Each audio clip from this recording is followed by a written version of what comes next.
Mula sa ABS-CBN News Center, Batangas, ito ang TV Patrol Southern Tagalog.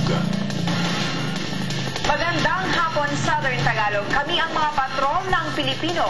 Nagbabalita at naglilingkod sa inyo sa Timog Katagalugan. Sinimulan na ng DTI Batangas ang paglalagay ng ICC sticker sa mga helmet ng mga nagmomotor.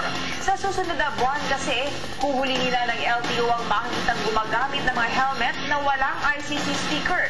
Muli namang nagpaalala ang LTO sa mga karampatang parusa sa mga mahuhuling nagbebenta at gumagamit ng mga ganitong klase ng helmet. Nagpapatrol, Ernie Manyo. Umaga pa lamang abala na ang tanggapan ng DTI Batangas sa Lipa City. Simula kasi kahapon, naglalagay na ng ICC sticker ang ahensya sa mga helmet ng mga nagmomotorsiklo. Simula kasi Agosto, manghuhuli na ang LTO sa mga nagmomotor na may gamit na helmet na hindi pumasa sa standard at hindi nalagyan ng ICC sticker. Talamak yung aksidente ng mga motorbike riders, and ang isang dahilan ay usually ng fatal death ay yung walang suot na helmet ang rider. Si Anthony dumayo pa mula Batangas City para makapagpadikit na ng sticker. Pag wala, iuhulihin pa din. May penalty ka, 1.5. Magbabayad ka, 1.5. Pero para sa ilan, hindi na dapat silang mga motorista ang nagpapakabit ng ICC sticker sa kanilang mga helmet. Dapat kumari, pagkabili meron na agad para hindi na nakakabala.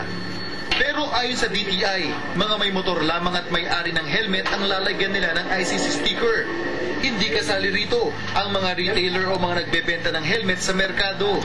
Yung mga retailers by now, ay ang itinitinda na nila ay may nakalagay ng sticker dahil sa point of supplier pa lang, yung importer, for example, kung imported yung helmet, ay yung po yung nag-apply na ng required import commodity clearance.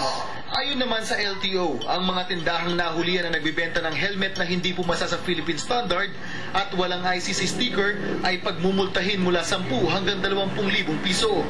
May karampatang parusa din ng mga gumagamit ng mga helmet na walang ICC sticker. Ernie Manyo, Patrol ng Pilipino.